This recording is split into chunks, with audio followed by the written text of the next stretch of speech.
Friends, मैं एक बार फिर से उपस्थित हूँ कहानी तलब तेरे इश्क की का अंतिम भाग लेकर। इसके पहले भी 21 भाग अपलोड हो चुका है। अगर आपने कहानी नहीं सुनी है तो प्लीज़ एक बार मेरे चैनल पर जाकर अवश्य देखें और मेरे चैनल को सब्सक्राइब कर मुझे ज़रूर सपोर्ट करें। दादी ने जब खन्ना फैमिली के बारे में गूगल पर देखा तो वह शॉक्ड रह गई। इतने अमीर परिवार का लड़का मेरी पोती का दोस्त, और तुरंत मन ही मन सोच लिया कि आरवी को उस लड़के से और उसकी फैमिली से दूर ही रहने बोलेगी। ज़्यादा लगाव होना ठीक नहीं। लेकिन उस दिन जब आरवी घर लौटी तो साथ में आदर्श भी घर आया। पहले तो आदर्श का घर आना दादी को पसंद नहीं आया, लेकिन जब उसके साथ बातें की तो उन्हें बहुत अच्छा लगा और आरवी भी बहुत खुश थी। आदर्श की बहुत तारीफ़ कर रही थी। तब दादी ने जो बात बोलना चाह रही थी वह नहीं बोली। उसकी खुशी, उसमें जो बदलाव दिख रहे थे वह उन्हें भी अच्छा लगा। पर बातों में आरवी को आगे बढ़ने से मना कर दिया। इधर आदर्श ने भी अपने घर में रिश्ते के लिए फ़िलहाल आगे से बढ़ने से मना कर दिया तो उसके मम्मी पापा भी पीछे हट गए। धीरे धीरे समय बीतने लगा। आरवी को आदर्श का पूरा साथ मिला तो खूब आत्मविश्वास जगा। अब वह पढ़ाई पर भी खूब ध्यान देने लगी। काम तो वह बस इसलिए करती थी ताकि आदर्श के साथ वह रह सके, और इसी वजह से आदर्श ने भी उसे जानबूझकर नहीं हटाया। हर मुसीबत से लेकर हर समय आदर्श एकदम दीवार की तरह उसके पीछे खड़ा रहा। इसका असर आरवी पर खूब हुआ। पढ़ाई लिखाई से लेकर हर जगह बहुत आत्मविश्वास खूब बढ़ गया। धीरे धीरे समय पंख लगाकर उड़ गया और 6 महीना के बदले पूरे साल बीत गए। आदर्श के सपोर्ट और आरवी की मेहनत खूब रंग लाई। फाइनल ईयर के एग्ज़ाम का रिजल्ट जब निकला तो वह अपने कॉलेज में टॉप 10 में आ गई। आरवी की खुशी का ठिकाना नहीं था।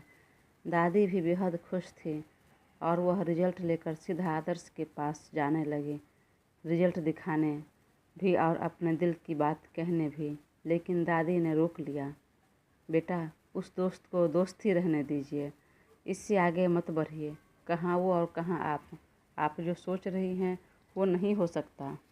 इतना अमीर परिवार, भला वह आपको अपने घर की बहू नहीं एक्सेप्ट करेंगे। आरवी बहुत उदास हो गई।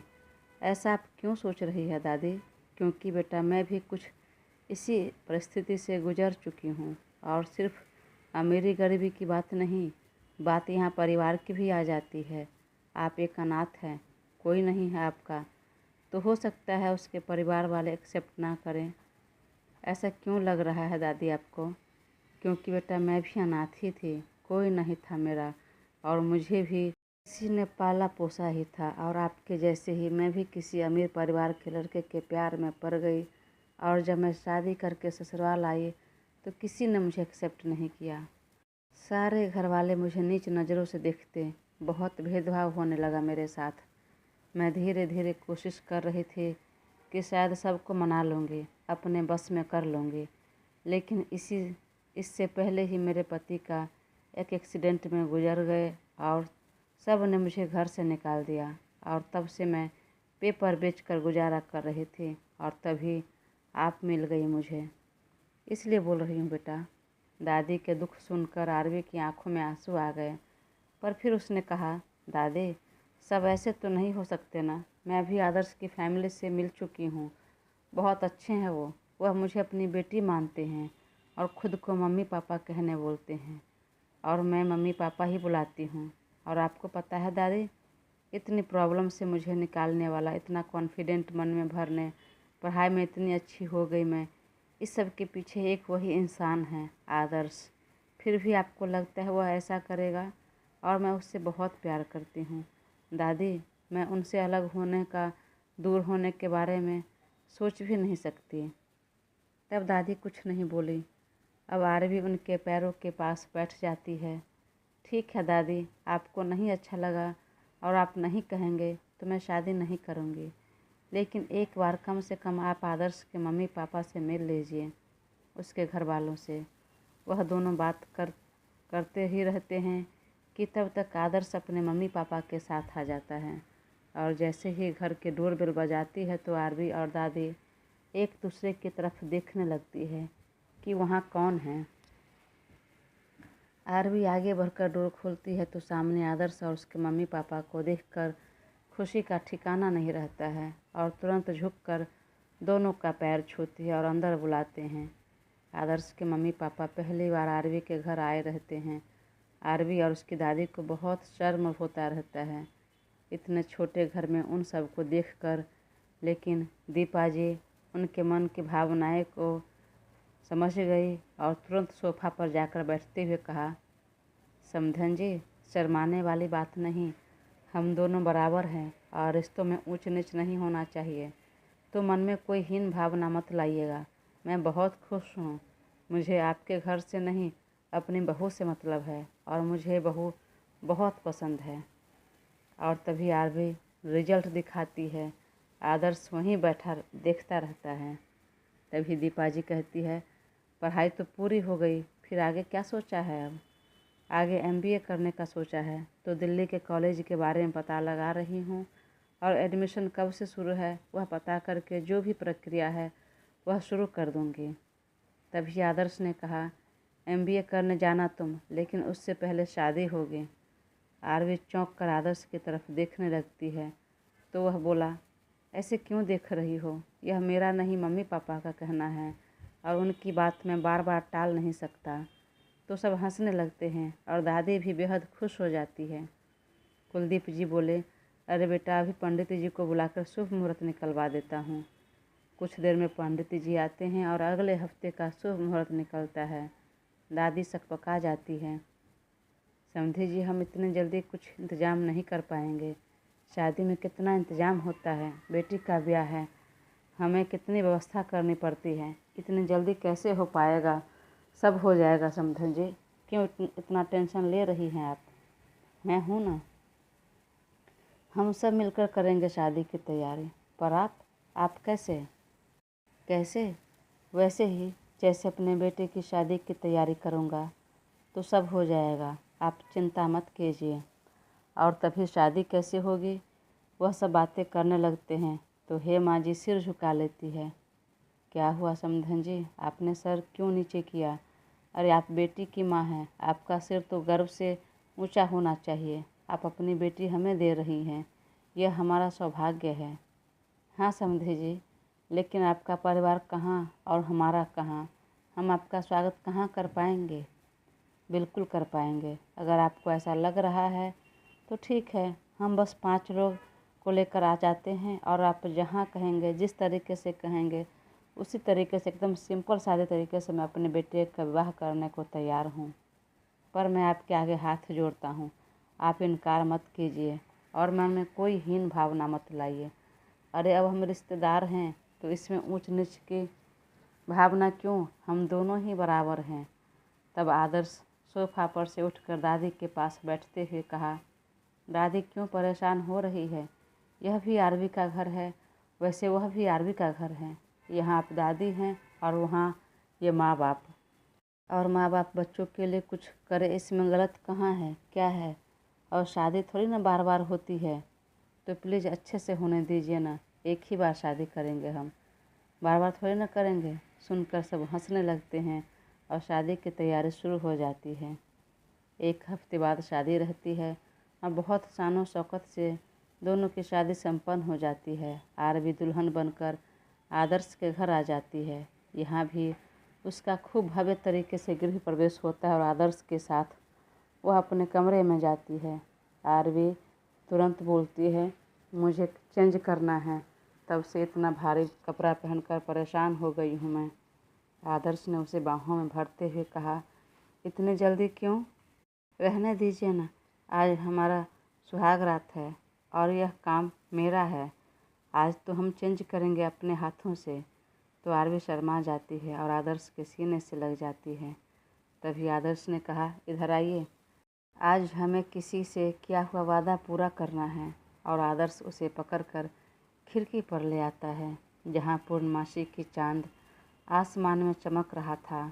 आदर्श ने आरवी के कंधे पर हाथ रखा और विंडो से हल्का झांक कर देखते हुए कहा, थैंक यू मेरे चांद से मिलाने के लिए और उसे जीवन में लाने के लिए।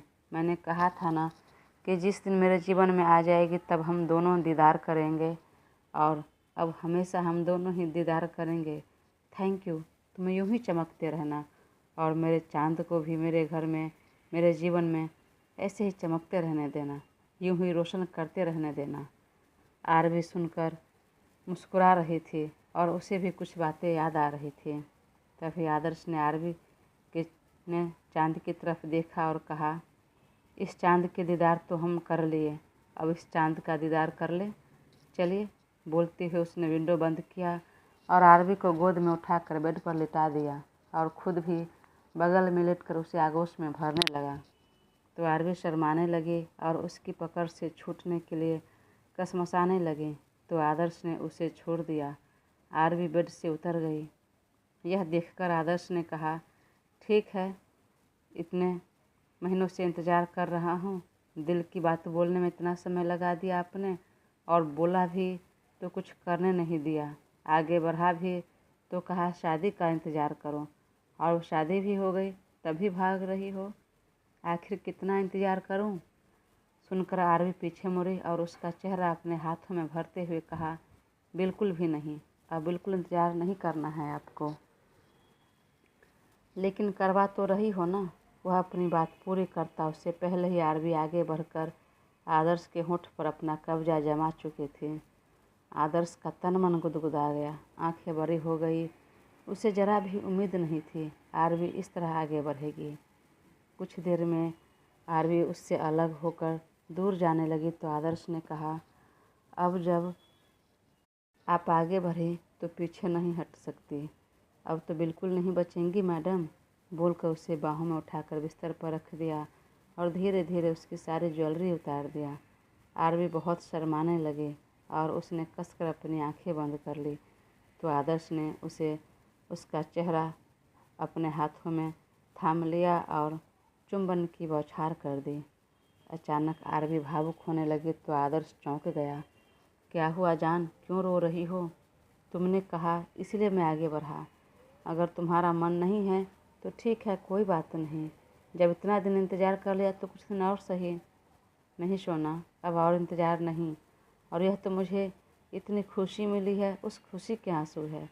मुझे भरोसा नहीं था कि कोई मेरी लाइफ में आएगा, इतना प्यार करने वाला, इस तरह मेरे जीवन को संवारने वाला। थैंक यू सो मच मुझे अपनी लाइफ में लाने के लिए। You are most welcome my darling. और इसके लिए थैंक यू कहने की ज़रूरत नहीं। अरे तुम तो मेरी जान हो और जान को तो अपने पास ही रखा जाता है। और चलिए, यह सब बातें करके समय बर्बाद करने की ज़रूरत नहीं।